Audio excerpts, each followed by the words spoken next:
to the Quiet Warrior Show, where we help top leaders find their pathway to incredible success and a lifetime of happiness. Here is your host, Tom Dutta, the Quiet Warrior.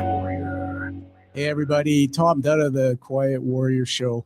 Hey, it's great to be back and here live with you, and we have a great guest in the green room. I'm going to put something on screen here for a moment, so stand by everybody if I can just show you this. There we go. Well, I want to say thank you to everyone. The show has gained great claim. We're in the number 2 CEO podcast, as rated by FeedSpot out of California, top 10 leadership podcast, and also Million Podcasts. I didn't know about these guys, but Million Podcasts, they rate you for storytelling, and we're apparently in the top 100 storytelling podcasts internationally. That's because of the great guests and because of you. In fact, we have now our guests that are booked out 3 months, and there's a wait list to get on the show every week. So if you have a chat feature there, you can put a comment in the chat and you can interact with us today. And this will be released across LinkedIn, Facebook, YouTube, X, and Rumble, which is just awesome. So let me take that off the screen now, and we're going to get the introduction started. So stand by, everybody.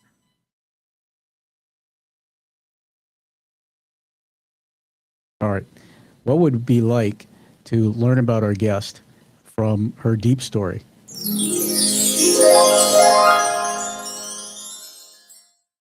What if the thing that made you feel like you didn't belong was actually the thing that would prepare you for everything that was ahead of you? Now picture this, a little girl, she's 7 years old. She's just arrived in Vancouver, Canada, from China. And she doesn't speak a word of English. And on her first day, she opens her lunch bag, dumplings.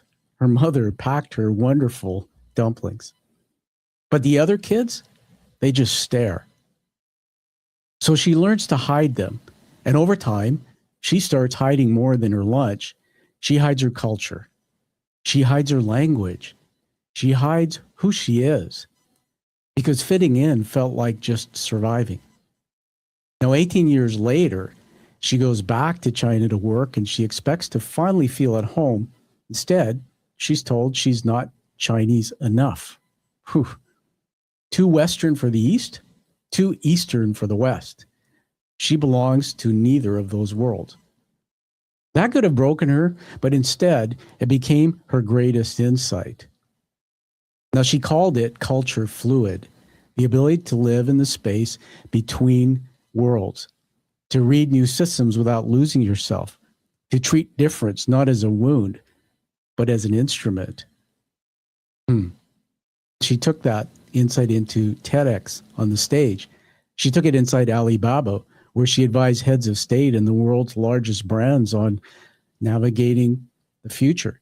She took it into Walmart, LVMH, Coca-Cola, and more.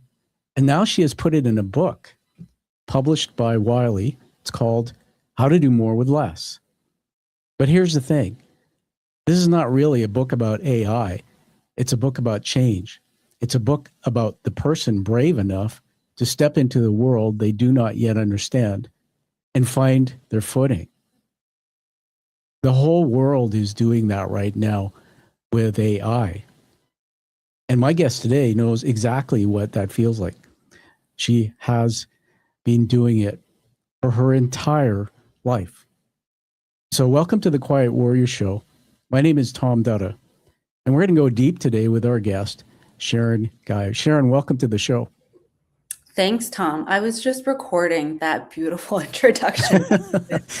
I've never heard it told that way before, but I mean, it's interesting when it happens to you and you sort of live the first person POV, and then it's another thing when someone writes about it in third person. So thank you for that. Oh, you're welcome. You're so polite, and you actually went right into something that I always like to ask: is what was it like listening to your life unfold in front of you live? So thank you for recording it. That's kind of fun. So I'm going to just throw this out to you, and then we're going to go into what I call Plato's Garden. So, you know, what you just heard me say, there's a 7-year-old girl in Vancouver hiding the lunch, and kids don't want to see the dumplings, and So starting there, who was she before she learned to disappear? Who was that girl? Well, I think I was born in a pretty traditional Chinese family, I would say. So my dad was, or on the folks on my dad's side, he was actually from the countryside. So really from sort of the bottom, I guess, in China back in the day. And if you look at China as a whole economically, it's really transformed itself. I think, in the 90s, I don't know the actual statistics, so I'm not going to make anything up, but a massive portion of China was living under the poverty line. And, a lot of people found it really hard to even feed themselves. And then China enters the WTO and this whole manufacturing industry that just bursts out of nowhere. And then fast forward to many decades later, you go to Shenzhen today.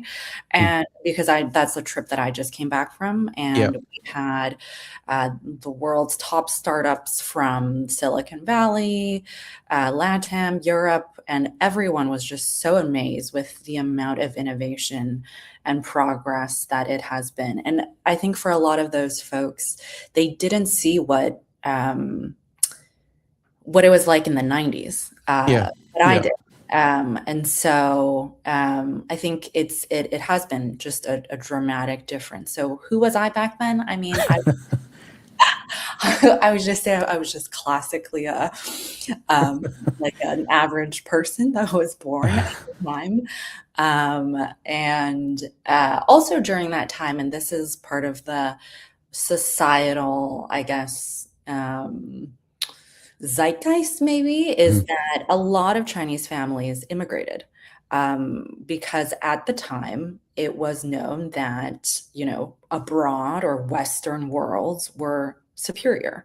They had better education, there was better air, just air quality was better. I remember really significantly people talking about how you land in somewhere like Canada, just out of the airplane, suddenly you can breathe. Yeah, absolutely. What a difference, eh?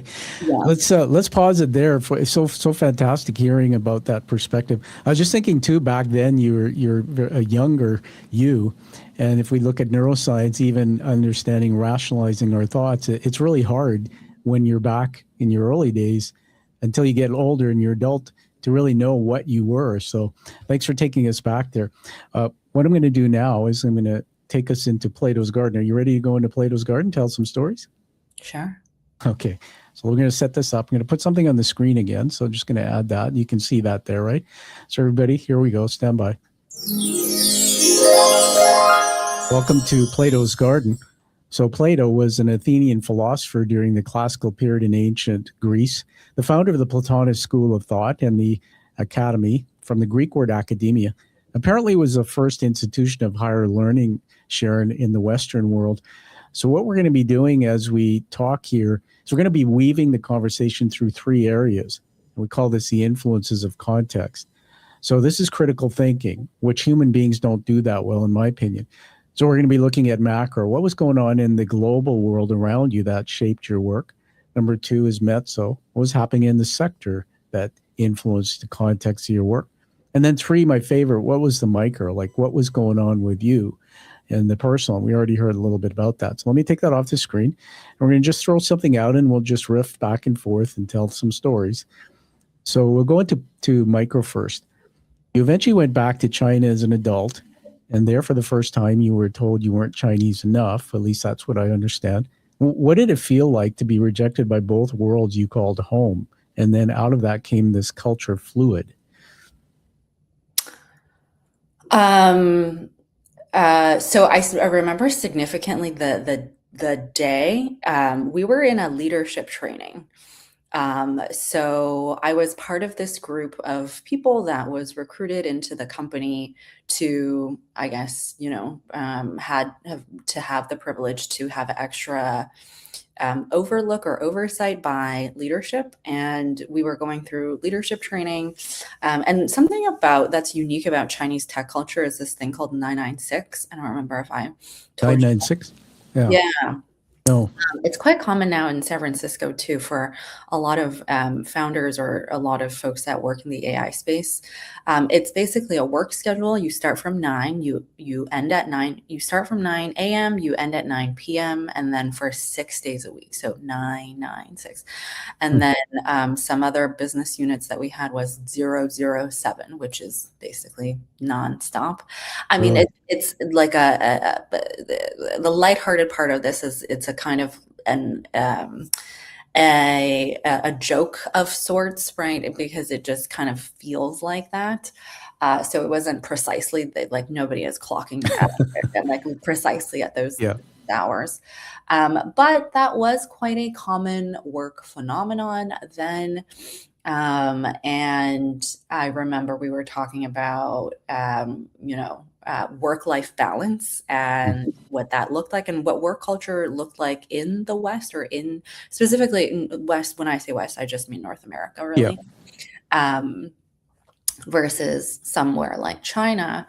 And we divided ourselves into groups of, do we agree to work sort of more 996 type of style or work-life balance? And obviously the whole room veered towards that work-life balance section. And then that was when I was spoken to in private by a local Chinese colleague. And she said, "Oh, since you moved that way, you're probably not that Chinese." And so Wow. that was when, that was the first sort of apparent moment of realization that I had. Even though I look absolutely Chinese, I can speak Chinese and work in Mandarin Chinese, but it definitely felt like culturally I was not 100% there. Wow. Let me just change the view on the screen here. Put another camera up. This is my desk cam, so I'm going to be making notes. I have Sharonisms already written on my paper here. And one of the things that I thought I'd do is just to give the depth of who you are, because everybody, Sharon is a very accomplished person. And we'll put this in the show notes at the end, but I think it's important. So, like, your career trajectory has been incredible. I'm just going to read my notes here. In the intersection of technology, commerce, global strategy, and your defining chapter, I think, started at Alibaba, and then the client roster, the people that you've spoken to or worked with, is long, like TEDx, Singularity University, UBS, Deloitte, Walmart. It goes on and on and on. It's pretty incredible. You have an honors BA in international development from McGill, and a master's in information management from Columbia University, and then of course put the book up there that you have. Just read the title to us of your current new book. This is a new book that I just published called How to Do More with Less, Yeah. Future-Proofing Yourself in an Amazing. AI-driven Yeah, economy. and look at this, Sharon. I've got a copy here too. I was so excited to get it. We're going to talk about the book in a little bit, and I've read it cover to cover, and it's fantastic. So let's get back into Plato's here. I have to say this, that as a Canadian, I've been in Canada since I was 6, and I came through Singapore, Malaysia from Britain, where I was born on a military base. My dad was in the British Army. My parents from Fiji, and then my grandparents are from India. So I'm a Canadian. But it's interesting, I didn't know my roots. And in my recent work I've just finished my doctorate, I learned about my identity. And without getting into my story, because it's about you today, they say that when we don't know about the missing parts of ourselves, we make up stories, neural adaptations, and it shapes us. And if we're not seen and heard, we can't live a fulfilled life. And so that's what's remarkable to me, is what you've done by moving from that not being seen to everything that you've done now. So let me put this out to you. You describe adapting to change as learning not to abandon who you are, but to navigate new systems using your unique perspective as advantage. And at what point in your life did you actually believe that? Because I imagine for a long time being different just felt like a wound. What kind of flipped the switch? Yeah. I also remember precisely the moment for that. So when I was in China, I did this interesting experiment where I was always a fan of Friends. Yeah, I remember. The show where everyone sort of gathers in Monica's apartment all the time. And so when I was there, I banded together with 5 of my other colleagues who one of them was French, or 2 of them were French, one was Canadian, there was a American, or 2 Americans, and we lived together. And we wanted to write a book about, at first we didn't really know what to call it, but if you look at the stories that we wanted to tell, the pattern there was culture fluidity, but it's just that everyone wanted to write their own version. But if you look at the commonality between all of them, it was, how did we reckon with this change of culture? Because everyone came from, was born one country, grew up in another, and then now all arrived to China for work. So the moment that it hit me of that being different is a advantage, not a downside, was after I wrote my own story. When I started to writing the series of stories, and the one of them that I wrote was called Being Culture Fluid. I don't even remember how the term came to me. Yeah. But that's what it felt like. Where I think, because I think even if I look at that term now and I try to break it down, it eventually became the name of my company. So the AI advisory company that I run today. And the logo that I have of it is 2 circles joining, and it almost looks like a Venn diagram with the middle colored out. And that's now a sort of attitude I have to anything that's different. So now it's sort of expanded into not just cultures, but anytime you're met with something that's different from you, whether it's an opinion, a religion, a political stance, a way of working. When Gen Z folks work with boomers, they meet also, and there's a little bit of a clash, but somehow these 2 groups also figure out how to work together. Anytime where there's just 2 opposing or disparate things meeting, that eventually evolved into that. But the night that I formulated that term was when I was writing down these stories. It's very cool. I'm just going to put something else on the screen here. I'm just reading from my notes, my own research. And let me just find that spot here. I put here her central thesis, this is my words, adapting to AI era looks remarkably like what immigrants and cultural outsiders have always done. This is profound, I think, and this is an original idea. And so that really struck me. And, I think you're very well spoken, but, your knowledge and your ability to critically think, it comes through all your work. So I highly recommend everybody that you get the book and you connect with Sharon. Sharon, let's keep going here. You will stay in the micro still. You took this story that you just shared with us to the TEDx stage, which is cool. What surprised you about how people responded when you finally told your story publicly? I went back to my college to do it. So it was TEDx McGill, where I graduated. And what I realized is this concept of going deeper into culture fluidity, I kind of took it for granted when I was in college. McGill's a very unique melting pot. I think the word melting pot, is very overused, but McGill itself is kind of like that middle, because it sits in Montreal, which is francophone by nature. That's right. Which is a province that's kind of, because every other province is English speaking. And when you are an Anglophone, you get there, it's like, okay, do I have to learn French now?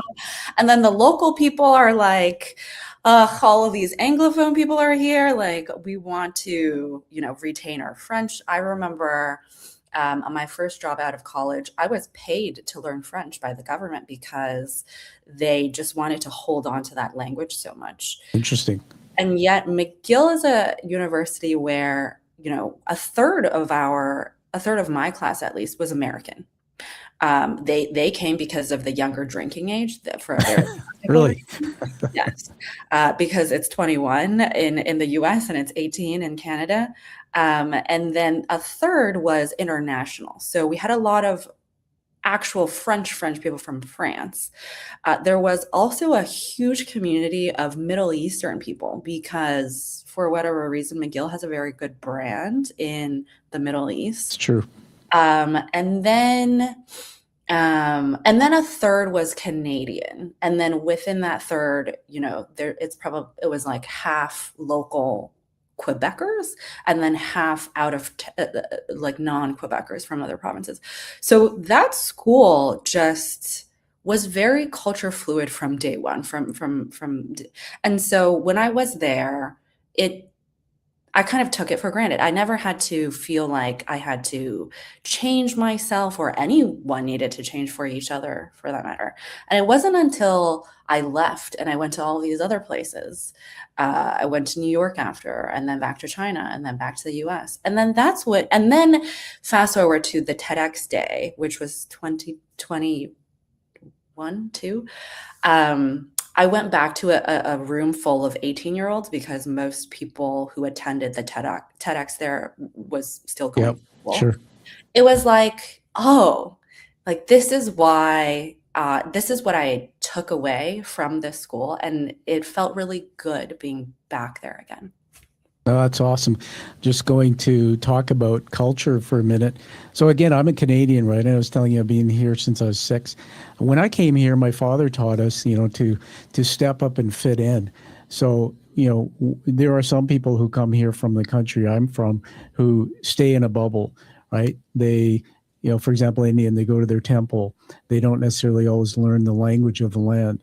They don't integrate. And there was this thing called assimilation back then in Canada, and I know it was big when I grew up. And so that's what I did is I came here for a better life, and my father said, go out there, never put your hand out, and go be the best you can be.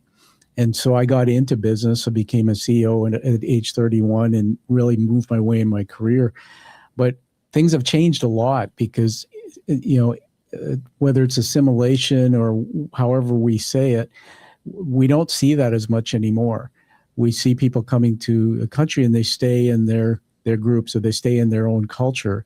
And so I think it's changing the fabric, certainly British Columbia, I see it, of our nation. And that's why I think what you're teaching is really profound, because I think people can learn from you about the importance of this culture fluidity. So fantastic.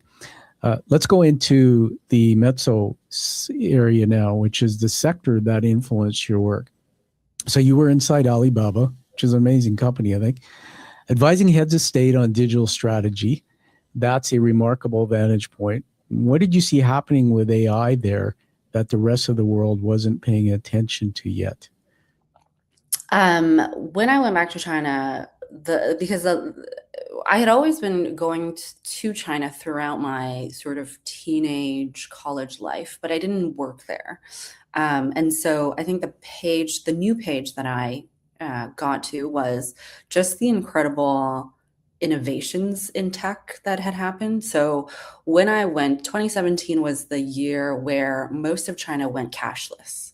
So China skipped credit cards. If you go to China today, you don't really touch cash. If you pull out a dollar bill, people will be very confused, or rather they'll just think it's kind of inefficient. Yeah. Most people pay by QR codes.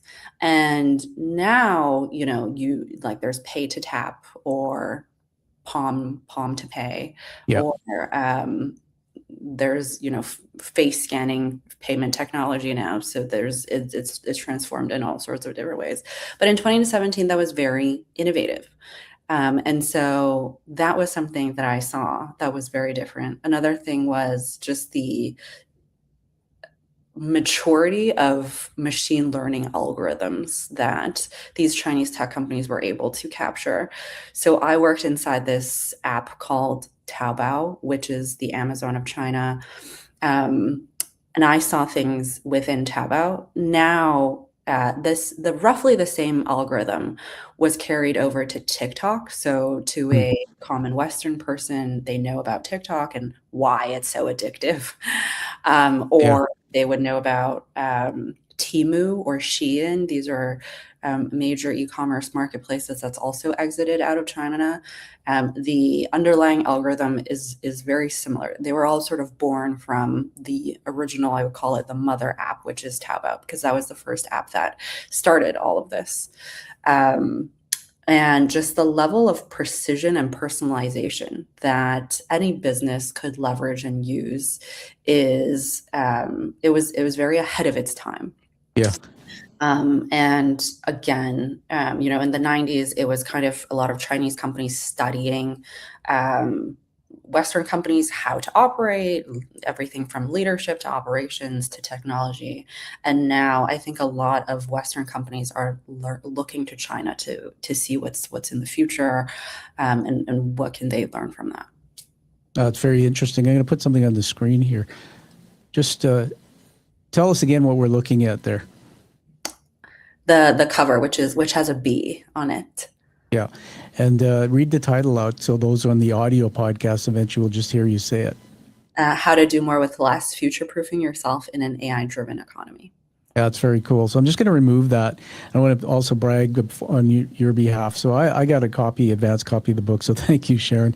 And I was just telling Sharon that we were at a hotel called the Wedgwood, which is my favorite boutique hotel, Sharon, in downtown Vancouver. It's like staff to guest ratio 7-1. And then it's got Michelin rating and things like that. So we go there for a retreat. I've been going there for 30 years. And I had this book, and I was sitting in the Bacchus Lounge with my wife across from me, and the people are walking by and said, "Where'd you get that book?" Because the title is so interesting. How to do more with less. But one of the things I marked in here, and I'll get you to talk about it for a minute, is page 15. Like, for most people, what is AI? I mean, I guess if you're Canadian, you go, "What's AI, eh?" And so I'm going to just hold this up here, and then I'll just talk for a minute. So this is page 15. You can see I've written on it. And what was interesting, it says there are several different types of AI. So there's like reactive machines, limited memory, theory of mind, self-aware. Just talk a little bit about that, because I don't think a lot of people really understand what AI is. That is sort of a changing scale of what AI is. So the more primitive version of reactive machine is when we're dialing into a phone tree, for instance. And so, or let me take a step back. When we look at AI as a whole, most of it is training and more deep training on in improving an algorithm. AI sits at this intersection of data science as well as computer science.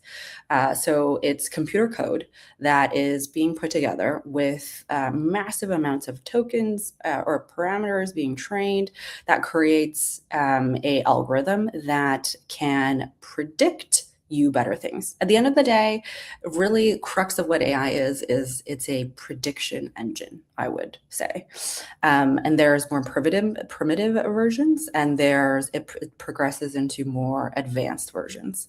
The sort of stopping point that we have is theory of mind, and that's sort of where we stop, because even if you look at the super intelligent LLMs that we have today, whether it's ChatGPT or Gemini or Claude, it still doesn't truly have theory of mind, which is something that's very unique to humans. And that's the ability to empathize, really, is to fit in the shoes of someone else. If you ask a LLM, "Oh, I just got laid off today, and I feel really sad," the LLM can respond to you very intelligently, can feign empathy, can say, "Oh, then maybe, take a break or go on vacation." But that's not true theory of mind.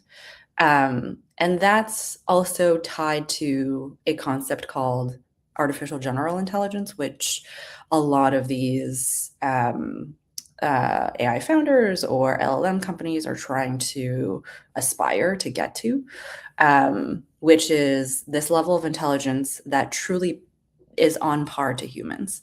And we're still not quite there yet.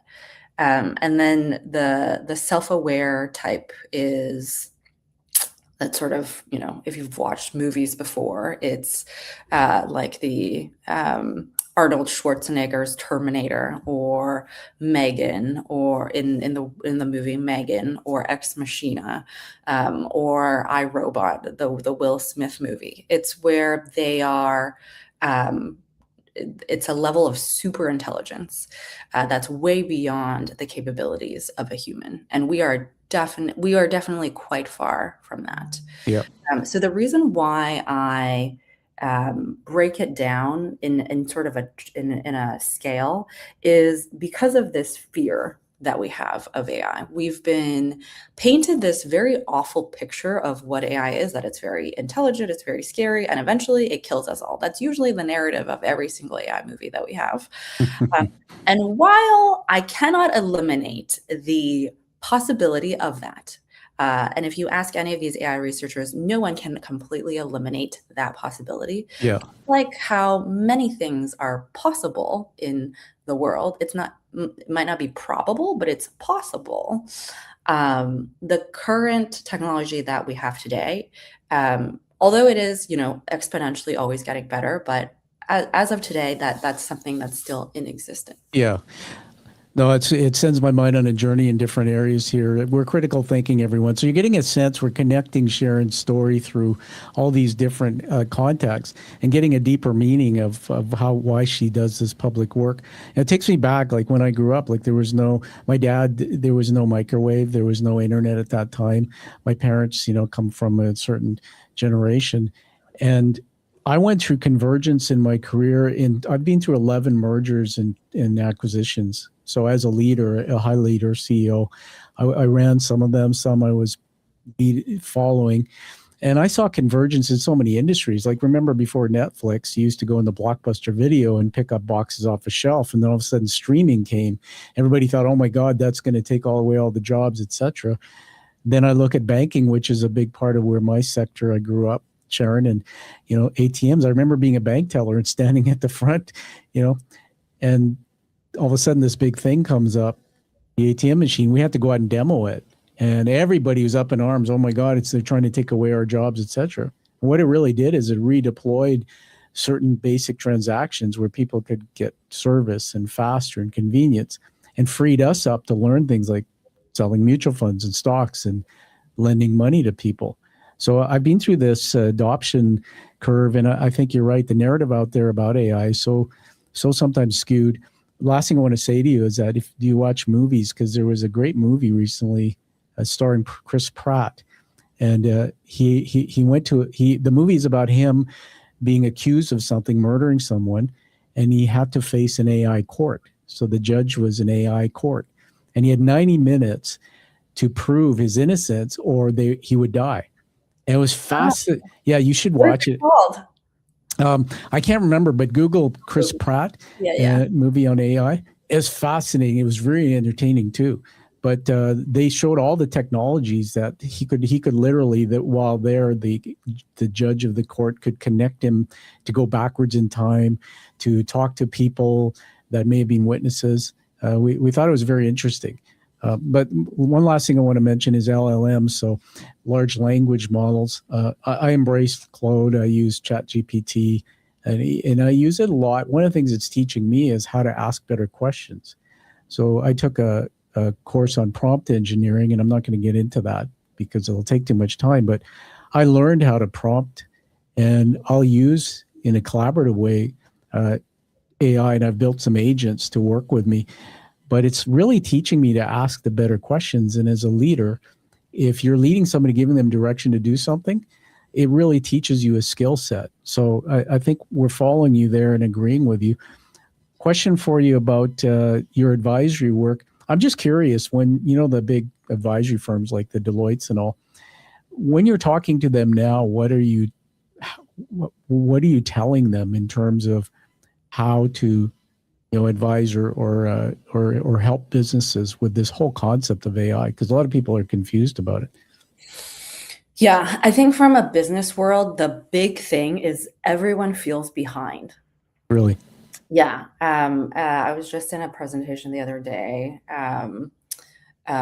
with Honda, and it's a leading car company. And they feel behind. But I mean, no matter who I turn to, no matter who I talk to, everyone feels behind.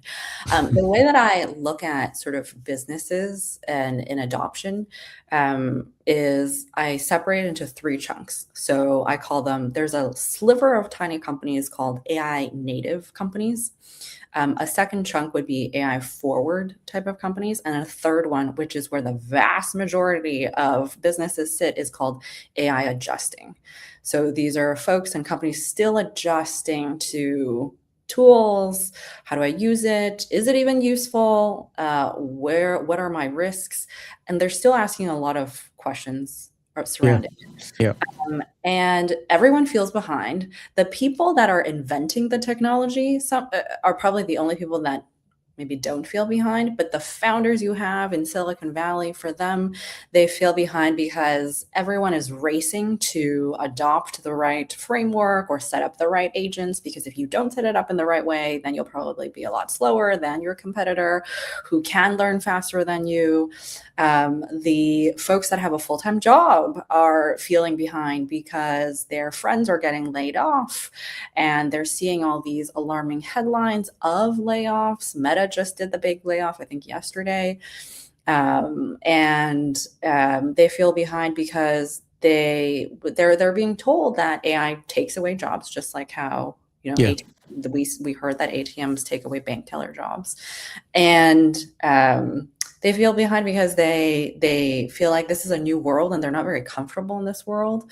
I also hear, I go into a lot of these conferences for keynotes, and another narrative or stream that I hear is folks that are kind of older, in their maybe 60s, 65, 70.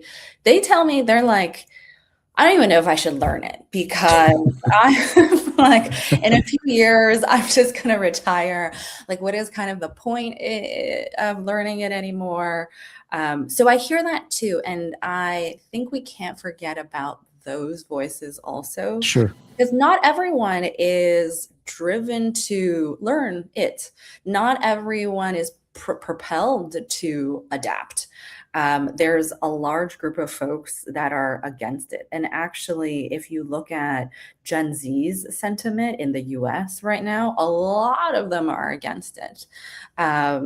Like 3 CEOs were in May. There's a lot of commencement speeches. 3 CEOs were just booed when they talked about, in your future, if you want to future-proof yourself, you should learn AI, because that's just a age-old thing to tell young people. And there were a lot of boos.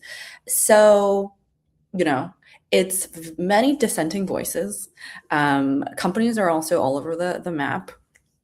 And so what I usually tell them is, first of all, I try to separate hype from reality. So I give them all these alarming headlines of the layoffs, of what AI can do, that it's getting exponentially better, which kind of sometimes I think for them, it's like many disparate opposing points, because on the one hand, I'm telling them AI is so powerful. On the other hand, I'm telling them 95% of companies that's run AI pilots have failed. Like, there's no EBIT return. So to sit in the audience for one of my sessions, it can seem very confusing because I'm not telling them sort of just one lane or one side. And so I think it forces them to operate in this space of, okay, there's so many different opposing pieces of evidence. What do I do then now? I think what you just touched on, and that's a great answer for advisory. I think what you just touched on is back to Plato's garden concept of critical thinking. It's finding the facts, digging and finding not just the narrative, but the facts, and then saying, okay, wait a minute, here's the truth. Here's an example. When you were talking, my brain was going this way to another point. That, okay, a company might lay off a bunch of people out. So somebody hears about that and they tie it to AI. It's because of AI. Well, wait a minute. Let's do some critical thinking and look at the global context. We came out of COVID-19. We are going through some geopolitical issues with prices of fuel are up, cost of living is up, Vancouver, it's $1 million to get a home, etc. People can't, with 2 jobs, even afford to be in the housing market. Companies are struggling. Our policies in our province of British Columbia, Sharon, are not conducive necessarily to business. So some businesses are leaving. So you go, wait a minute. If I'm a CEO running my company, I'm looking at profitability. I'm looking at revenue growth. I'm looking at operational efficiency. Maybe there's other reasons why we're needing to lay people off. And maybe it's not just this thing, AI.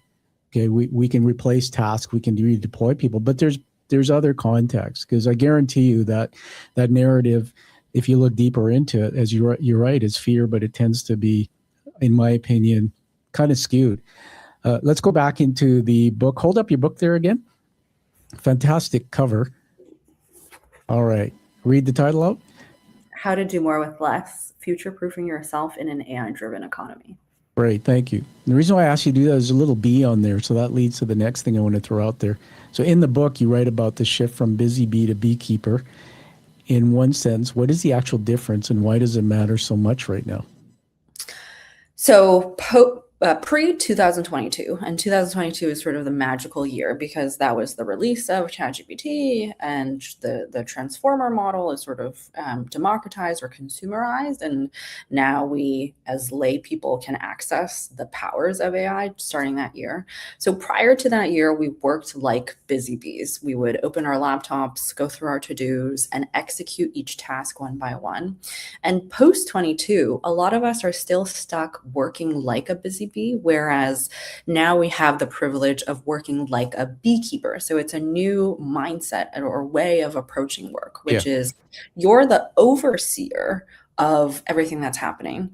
And so what parts of your work can you give over to a bee to handle, and you're still staying in the overseer role instead of being the person that executes every single task.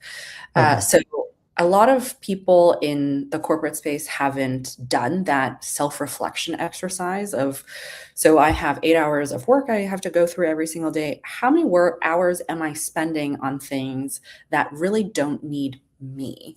And I think we don't value human hours as much as we should. And 2022 is the very remarkable year that allows us to see now the significance of a human hour, because that's a very precious thing. Yeah, totally. I'm going to embrace that and just tell you personally. So, for example, to run this show, every week we're doing hour-long. The pre-production work is significant. You get a sense from what you're seeing me do here. I'm very unique. Most hosts won't do this, and including I read your book, all that stuff. But what I do is I collaborate with Claude and ChatGPT on my show. So, for example, I'll say, prepare me a one sheet, gather all the information you can find about Sharon, and I'll give it your URL to your LinkedIn, analyze it, and find some nuances and things. And it'll help me put together the material. Now, if I was to do that myself, Sharon, it would take me hours. And so people are going like, well, Tom, you're just cutting corners so that you don't have to do as much work. Well, it's like, yeah. Because how do you think I write reviews from Amazon for Sharon? And how do you think I create productions that are 3 times what most hosts will do? So I'm redeploying my skills to what you just taught us, from being a busy bee to working smarter, in my opinion, not necessarily harder. And I'm using my pals, my little team that are my LLMs. So I really am excited about what you're teaching the world. Let's move on here to the next question. I think we talked about this when you see, I'll just say that AI slices off tasks, not jobs. It's one of the clearest reframes. I just want to acknowledge that and leave that. But it was something clever in the book I had some fun with. You'll know what I mean when I say this. There's one page, I actually started laughing when I read it, and it was like the org chart of the future. Oh, yeah. And I have this, this is a page here. It was so cool. It's got the CEO's face and then everything else, all the other senior positions, and it's got a question mark, org chart of the future. So we won't get into that. You got to read the book, but I'm just teasing the audience. It's very clever. I want to go into the last segment of Plato's now with you, which is the global, which we call this macro. Okay, so what was happening? As an example, if your parents grew up in the Depression, you might have heard them talking a certain way, and they influenced you and shaped you into the way you think. So this is like globally what's influenced or impacted your work. So there's something you call the compute or compute desert, the gap between who has access to the real power of AI and who doesn't. Why is this not just a tech issue, but a power issue? So there are, right now, all frontier model companies are primarily located in two countries. One is the US and the other is China.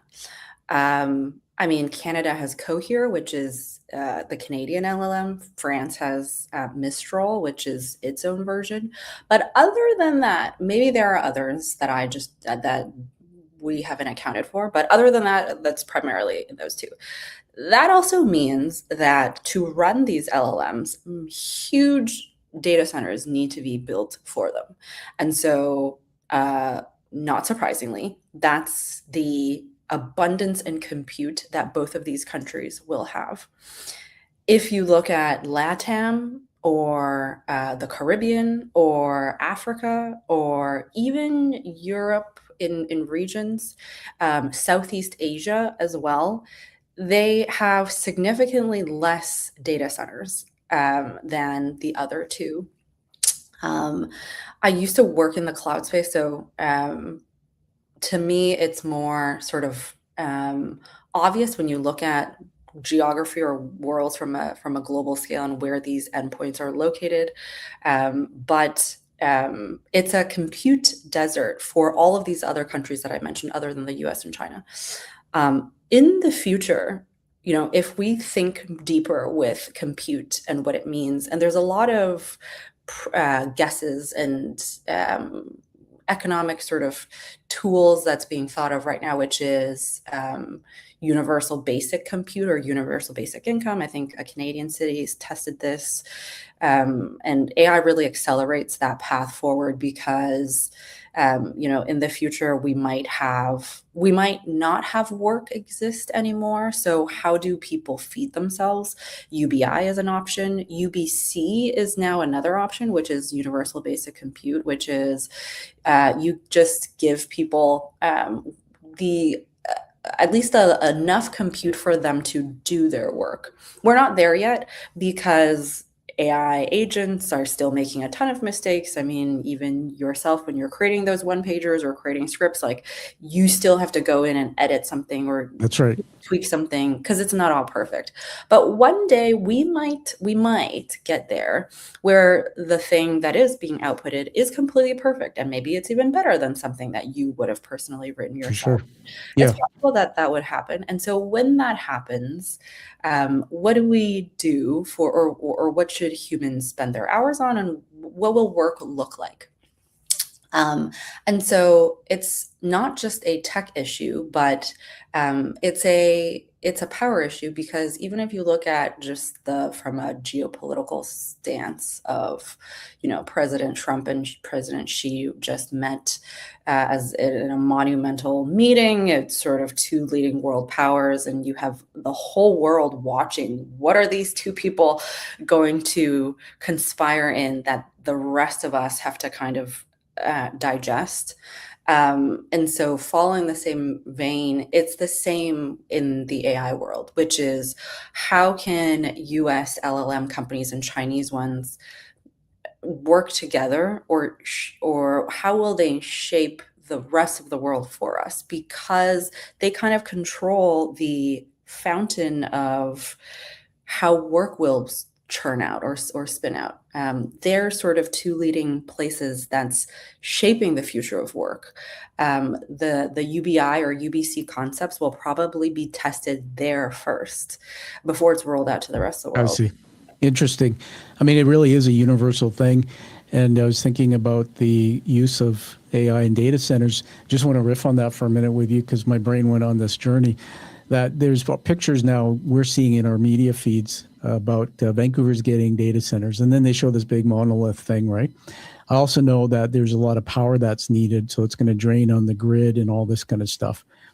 And then I read a book a long time ago called Jeff Bezos. It was written by an author who published through New York, my own publisher. So I've published 3 books, and we both were fellow authors at the time. And Bezos has this thing at the end of that book. It says that his vision, this is back maybe 10 years ago, his vision was that everybody would work from space on their laptop building businesses, and the world would be a giant park. So it's really interesting.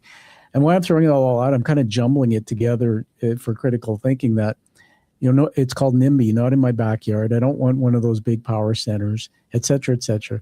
But the world has gone through this over and over again. I don't want a prison in my backyard. I don't want low-cost housing in my backyard.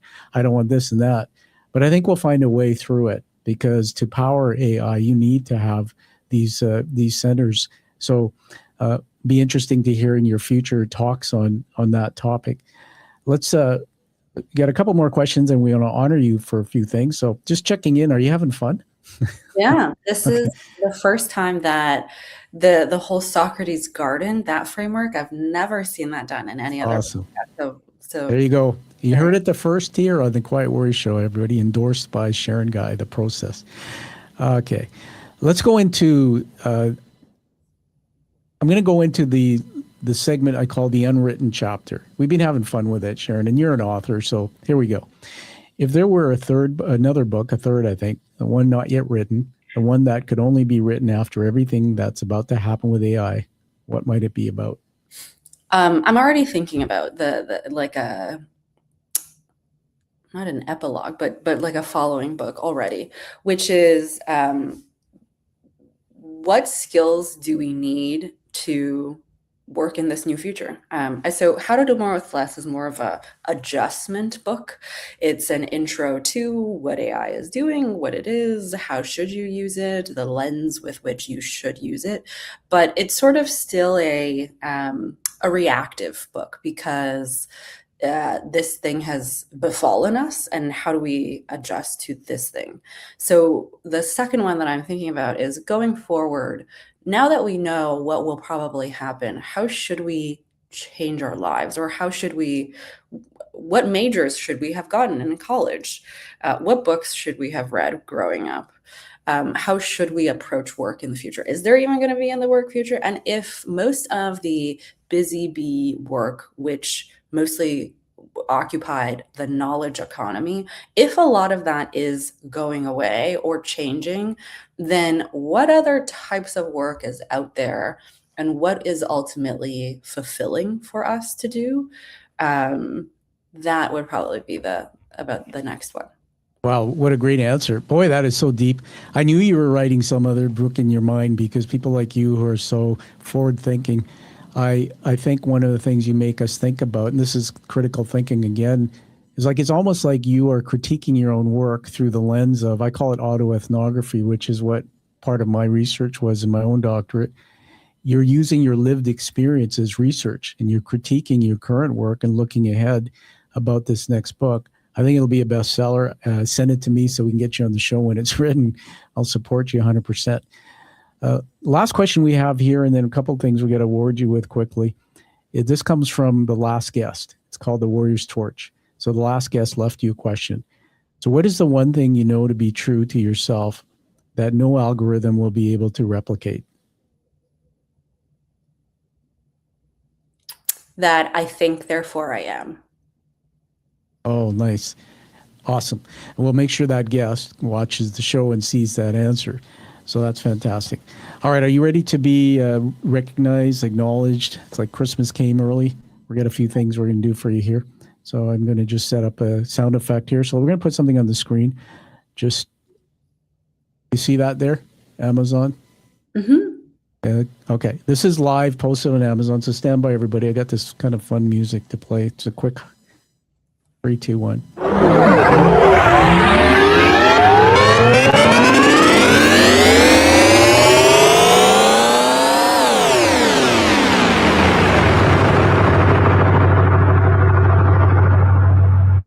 Okay, how could you tell that was something about futuristic?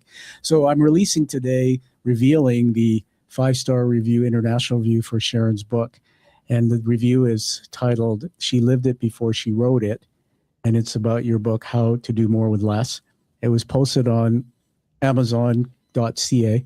It's live now. And what I would normally do is read through the whole thing so you could revel in it. I think because we have a limited time with you today, I'm just going to mention that it's up there. You can go see it. And I'm just going to remove that from the screen and do one more thing here and share something with you from, can you see that there? That's Amazon. You see that? Yeah. Yes. You don't have to read it, but that's just proof that it is live and I bought your book. So there it is. So congratulations on that review. We're going to remove that and I'll send you the PDF and the copy of it. Okay. The next thing we're going to do is add this to the stage and we're going to just remove, sorry, let me remove that. I'm going to add that quickly and we're going to go here. One of the things I do is for the guests that I think are really remarkable, I write LinkedIn reviews. I started doing this just recently. So this will be posted on your LinkedIn for you to vet. And if you like it, you can add it to your profile. And it makes you relatable or referable by others. So here it is, LinkedIn recommendation I'm revealing today. I had the privilege of interviewing Sharon Gai on the Quiet Warrior Show, and she is one of the clearest thinkers on AI and human work I've come across. Her new Wiley book, How to Do More with Less, proves it. No hype, no panic, just sharp, practical guidance from someone who has actually advised heads of state and global brands inside Alibaba. What sets her apart is the human underneath the work. She's calm, generous, deeply self-aware, the kind of person who has lived through real change and uses what she learned to help others find their footing.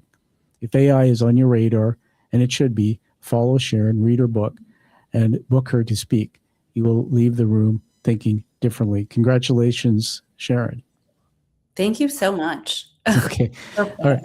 Let me just change my sound effects back quickly here. Okay, let's see if we get.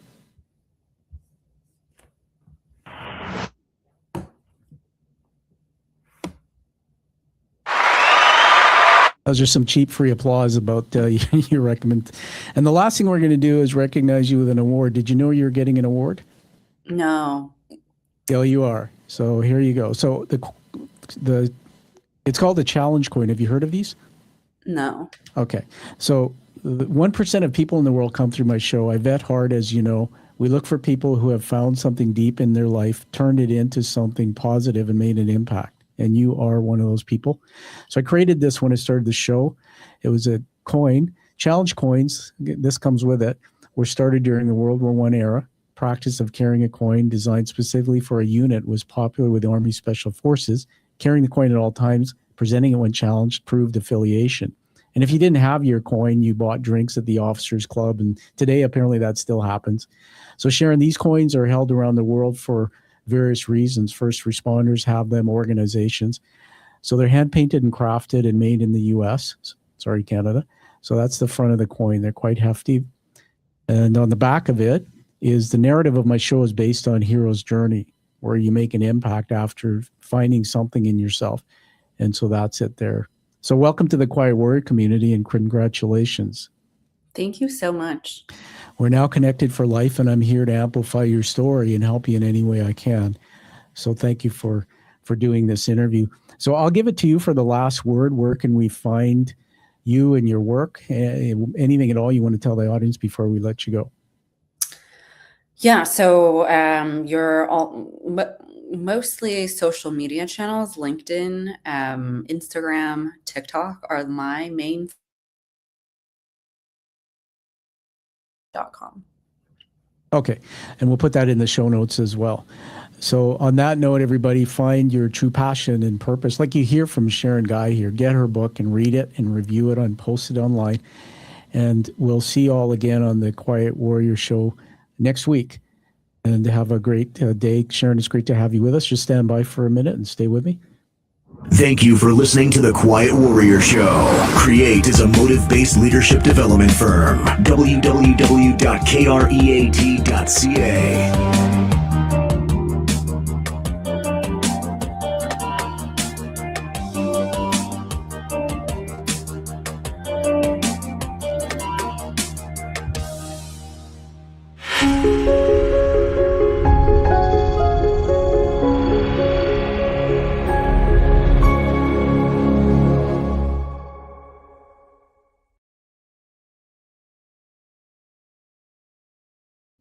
Okay, Sharon, we're just going to take it offline.